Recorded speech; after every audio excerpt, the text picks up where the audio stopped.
माता पार्वती की कहानियों में साहस, प्रेम और दृढ़ संकल्प का अद्भुत संगम मिलता है। सबसे प्रचलित और प्रेरक कहानी उनके पर्वतराज हिमालय की पुत्री के रूप में जन्म और भगवान शिव को प्राप्त करने के लिए की गई कठोर तपस्या की है। यहाँ संक्षेप में वह सुंदर कथा दी गई है। माता पार्वती और उनकी कठिन तपस्या। 1. पुनर्जन्म का संकल्प। माता पार्वती अपने पूर्व जन्म में सती थीं।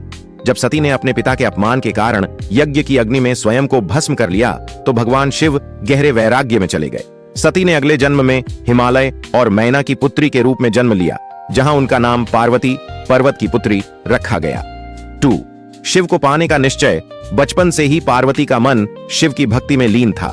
देवर्षि नारद ने उन्हें बताया कि यदि वे शिव को पति के रूप में पाना चाहती हैं तो उन्हें कठोर तपस्या करनी होगी। हालांकि उनके माता पिता उनकी कोमलता को देखकर चिंतित थे, लेकिन पार्वती का संकल्प अटल था। 3. अपर्णा और घोर तप। पार्वती राजसी सुख त्याग कर घने जंगलों में चली गईं। उन्होंने हजारों वर्षों तक तपस्या की। शुरुआत में उन्होंने केवल फल और फूल खाए, बाद में उन्होंने केवल गिरे हुए सूखे पत्ते, पर्ण खाकर जीवन बिताया। अंत में उन्होंने पत्तों का सेवन भी छोड़ दिया, जिसके कारण उनका नाम अपर्णा पड़ा। 4. शिव की परीक्षा। पार्वती की तपस्या देख शिव ने उनकी परीक्षा लेने का निर्णय लिया। वे एक बटु ब्रह्मचारी ब्राह्मण का भेष धारण कर पार्वती के पास पहुंचे। उन्होंने शिव की बुराई करना शुरू कर दिया। कहा कि शिव श्मशान में रहते हैं, भस्म लगाते हैं और गले में सांप पहनते हैं। तुम जैसा सुंदर कन्या उनके साथ कैसे रहेगी? पार्वती यह सुनकर क्रोधित हो गईं और उन्होंने ब्राह्मण से कहा कि वे शिव के वास्तविक स्वरूप को नहीं जानते। उन्होंने कहा, मैं केवल शिव की हूं और उन्हीं की रहूंगी। 5. मिलन और विवाह। पार्वती की अटूट श्रद्धा देखकर भगवान शिव अपने वास्तविक स्वरूप में प्रकट हो गए। उन्होंने पार्वती का हाथ थाम लिया और कहा, आज से मैं तुम्हारी तपस्या द्वारा खरीदा हुआ तुम्हारा दास हूं। इसके बाद बड़े ही हर्षोल्लास के साथ शिव और पार्वती का विवाह। 10. मिलन और विवाह। पार्वती की अटूट श्रद्धा देखकर भगवान शिव अपने वास्तविक स्वरूप में प्रकट हो गए।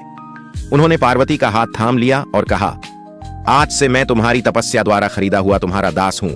इसके बाद बड़े ही हर्षोल्लास के साथ शिव और पार्वती का विवाह। 10. मिलन और विवाह। पार्वती की अटूट श्रद्धा देखकर भगवान शिव अपने वास्तविक स्वरूप में प्रकट हो गए। उन्होंने पार्वती का हाथ थाम लिया और कहा, आज से मैं तुम्हारी तपस्या द्वारा खरीदा हुआ तुम्हारा दास हूं।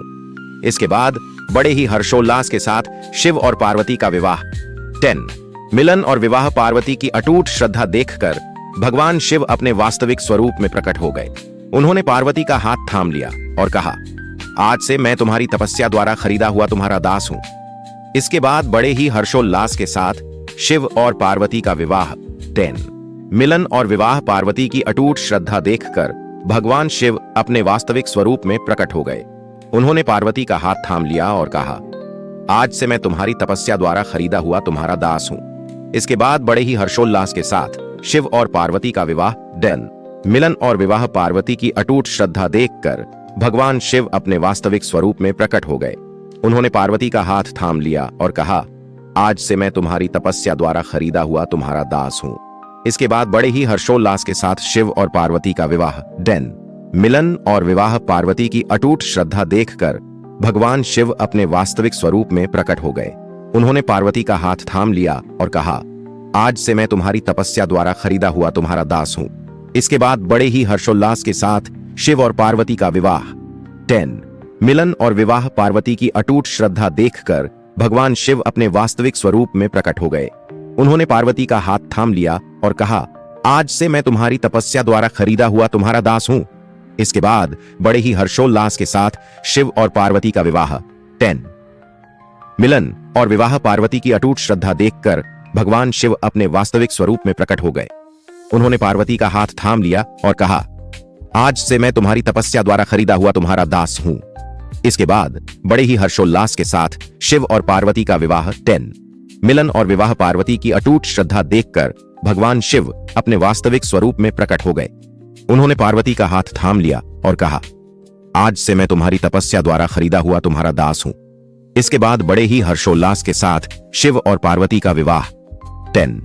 मिलन और विवाह। पार्वती की अटूट श्रद्धा देखकर भगवान शिव अपने वास्तविक स्वरूप में प्रकट हो गए। उन्होंने पार्वती का हाथ थाम लिया और कहा, आज से मैं तुम्हारी तपस्या द्वारा खरीदा हुआ तुम्हारा दास हूं। इसके बाद बड़े ही हर्षोल्लास के साथ शिव और पार्वती का विवाह। 10. मिलन और विवाह पार्वती की अटूट श्रद्धा देखकर भगवान शिव अपने वास्तविक स्वरूप में प्रकट हो गए।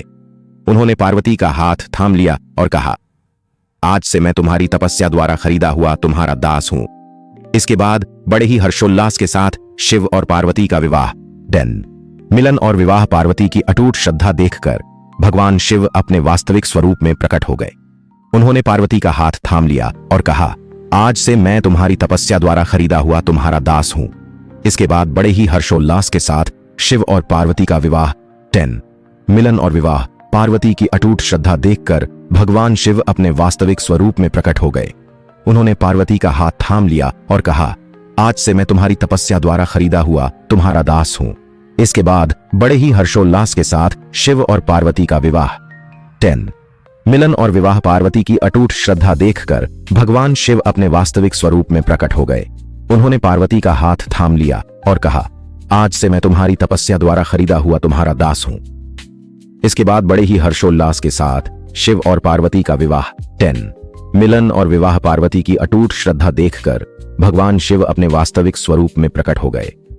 उन्होंने पार्वती का हाथ थाम लिया और कहा, आज से मैं तुम्हारी तपस्या द्वारा खरीदा हुआ तुम्हारा दास हूं। इसके बाद बड़े ही हर्षोल्लास के साथ शिव और पार्वती का विवाह मिलन और विवाह पार्वती की अटूट श्रद्धा देखकर भगवान शिव अपने वास्तविक स्वरूप में प्रकट हो गए। उन्होंने पार्वती का हाथ थाम लिया और कहा, आज से मैं तुम्हारी तपस्या द्वारा खरीदा हुआ तुम्हारा दास हूं।